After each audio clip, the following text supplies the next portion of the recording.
As you guys are well aware, I'm the king of emulation. When you're the king of emulation, companies send you stuff to check out.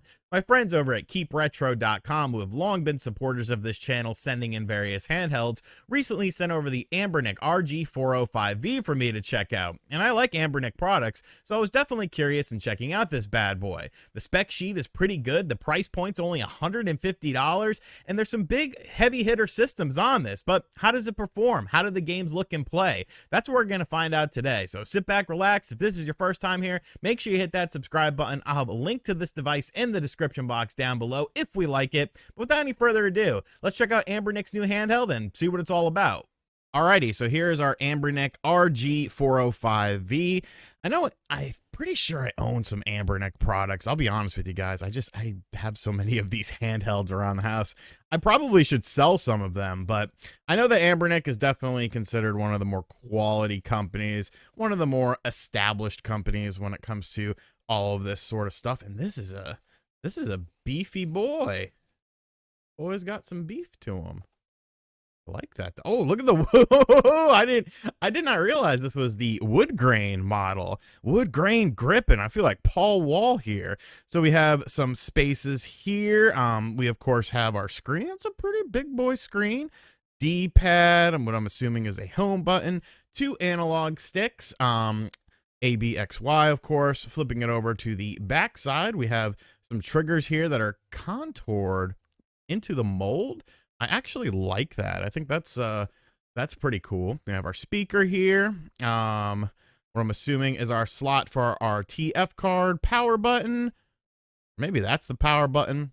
Oh yeah, that's probably the power button and the volume control on there. Space to charge our system.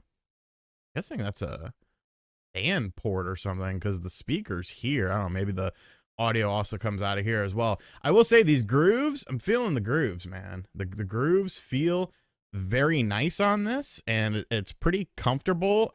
Surprisingly, I don't really hate these back triggers. Usually I'm not a huge fan of them, but the way your finger like rests on them is actually quite nice. So the wood grain is freaking sick, bro. Like this is dope looking. It's got a good weight to it. The screen size is rather large as well. I'm sure we have some additional stuff in here.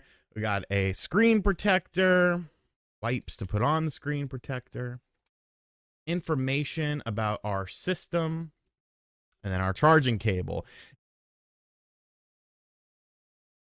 Stuff like that, but I honestly don't really care.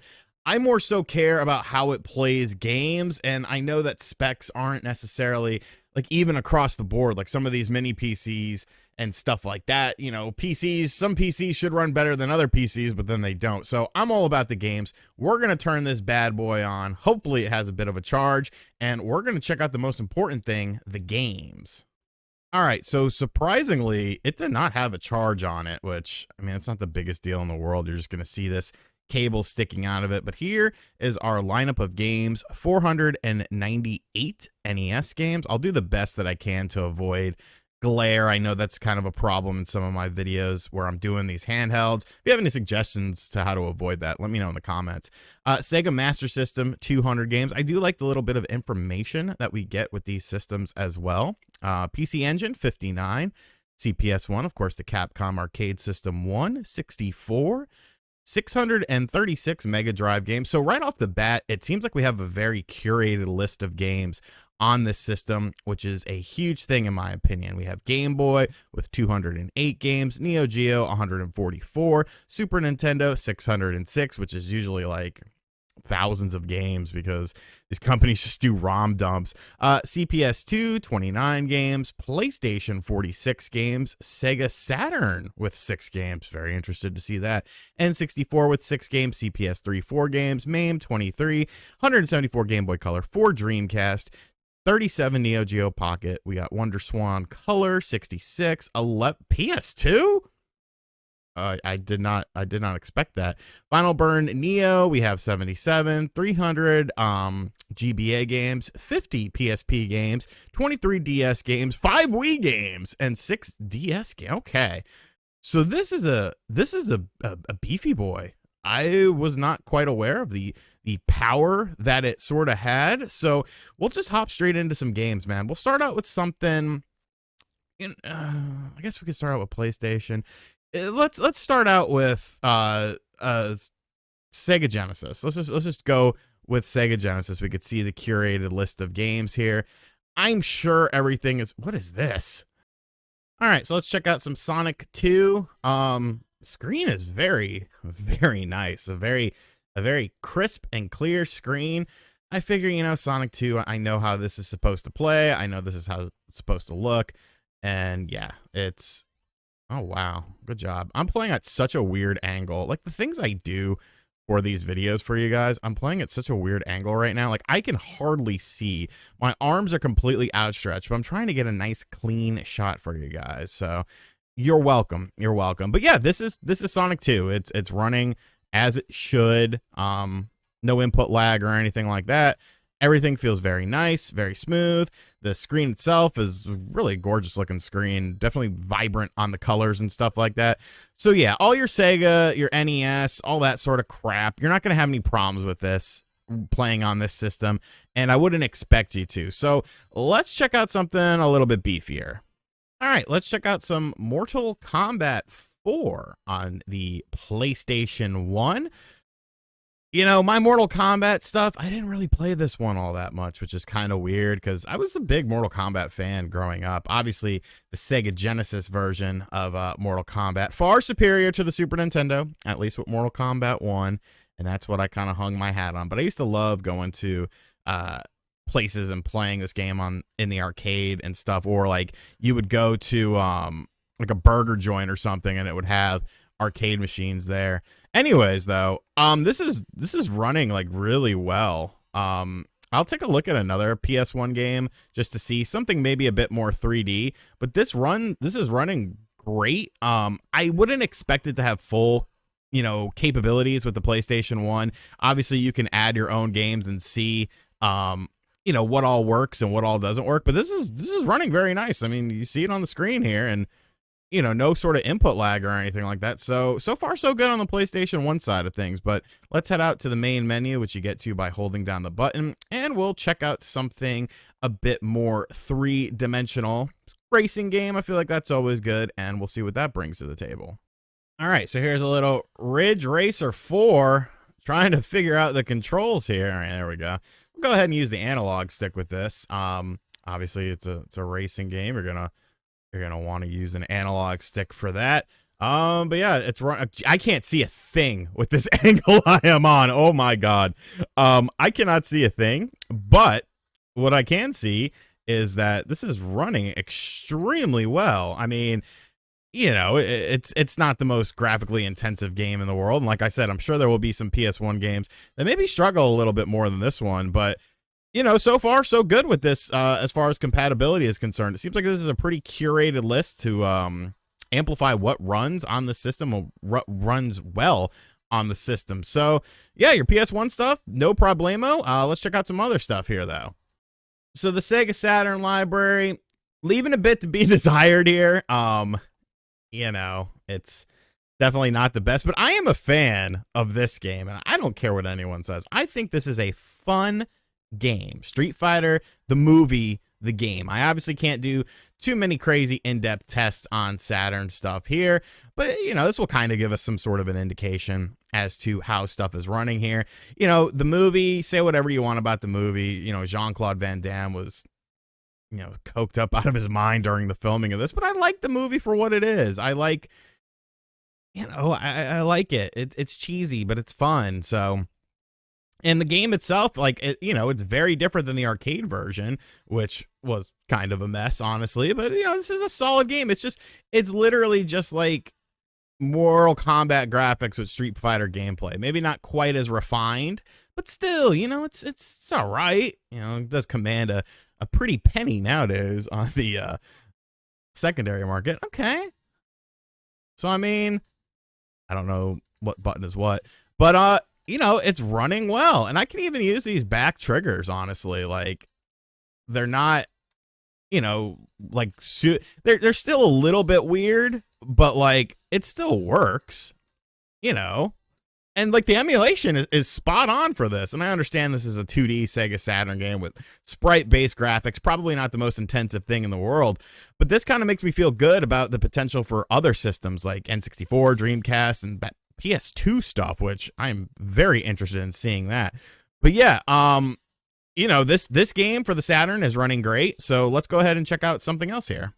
Interesting list of N64 titles here, but I'm gonna go with Star Fox to check things. I mean, F-Zero is kind of the standard. I don't know. I'm gonna go with Star Fox because this is my video. This is a touchscreen, by the way, so you know that's pretty cool. If you wanted to use it like a touchscreen, there's of course a bunch of different settings and crap you can do in order to Corneria, fourth planet of the Lilat system, the evil Andros. But like if you want to tinker around with settings and stuff, you could always do that. Obviously, you know, we're not playing these games, you know, to completion or anything like that, or else this video would be super long. But, you know, N64 emulation can be a bit tricky, especially with some of these devices. I feel like Star Fox is working well. Then, you know, we're probably getting decent emulation out of this device. So far, so good. Obviously, we'll have to get past this little cutscene here to fully see. What a cool game, though, man. I have such fond memories of this game. Getting it for my birthday with the Rumble Pack. And of course, you know, the voice acting and stuff. Like the N64 was not known for having voice acting, but there's so much dialogue in this game. It's all fully voice acted and voice acted pretty well. Falco Lombardi, you know, that's cool. That's a family name right there. Slippy sucks. I'm Slippy. Like, I will kill you, Slippy. You get out of my way. This looks good. Hopefully, when it starts up here, it will play just as well as it looks. I have high hopes for it. So let's go, Fox McCloud. Let's rock and roll with Peppy Hair, Slippy Toad, and Falco Lombardi. Oh, yeah. This is soothing my soul. Once again, I'm at a weird angle, so you're getting a better viewpoint than I am. But this is running brilliantly. I mean, full speed, no issues so far. Like, let's get into like the little entry point of Corneria and see what's up. But no, I mean, yeah, I shot you, Slippy. Who shot you? It was me, son. It was me. But yeah, this is running great. Oh God, I didn't mean to do that. I'm not used to that camera angle. This is horrible. But no, what's not horrible is the way this is playing. So, you know, definitely very impressive. Let's go ahead and check out another system here, because so far we're hitting on all cylinders, and this could be my new favorite handheld.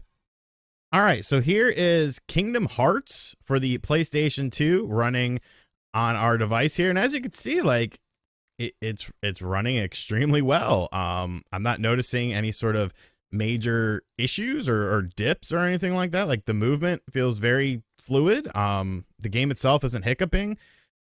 So, yeah, I'm kind of impressed by this. I definitely didn't expect it to run a PS2 game this well. Now, of course, like, you know, it might not run every game super great or anything like that, but the fact that it's running this game, and you know, this is a 3D game, three-dimensional, like, I think that shows a lot of promise. Of course, there are some different things that you can adjust within the settings of the emulator itself. By hitting this button here, you can adjust some things. I did turn off the automatic, it had like the controller on the screen, because I guess it's like it's an Android build. It's like, I was like, no, get rid of that. But all the controls were automatically set up and all of that, so it wasn't a big deal. But this is honestly pretty impressive. I definitely didn't expect it to handle any PS2 games quite this well, and it is. It definitely is. So, you know, I guess we'll check out the Wii selection as well. We'll see if there's anything interesting there worth checking out, and then I'll give you guys my final thoughts on this system after I play around with it for a bit more off camera, because I mean, you don't want to watch me play with it on camera. Or maybe you do. I don't know. You could be an interesting person here. All right, how about a little Legend of Zelda: The Wind Waker on the GameCube here? You could see it's running, almost at full performance. I could probably tinker with some settings and stuff to get it up to full all the time, like a rock steady. But this is very impressive, and I really didn't expect, you know, Dolphin to be working so well on this device, considering it's a $150 device. But like this is impressive, you know, for this price point. This is a really good amount of power. I'm sure there's like other sort of operating systems and stuff that you could potentially run on this as well. But this is cool, man. This is really cool. So yeah, my final thoughts on this device: a lot of bang for your buck. You know, it's about $151 over on keepretro.com. I'll have a link to it in the description box down below, so you can go support them since they constantly send me in cool handhelds to check out. But if you're looking for something, you know, to play some GameCube, some PlayStation 2, and of course the other systems that we took a look at here, I think this is a really solid buy. Of course, you can always change out the games that are on here too if you want a specific game, or, you know, this, that, or the other, and your mileage may vary with the with how it runs, but very impressive stuff. So let me know in the comments section down below, what are you thinking about this handheld? Is this something you'd be interested in? Like I said, I have a link to it in the description box down below. And as always, guys, thank you for checking out this video. If you're new to the channel, make sure you hit that subscribe button, like, comment, and share, hit the bell as well. And as always, I'll catch you guys on the next video. Later.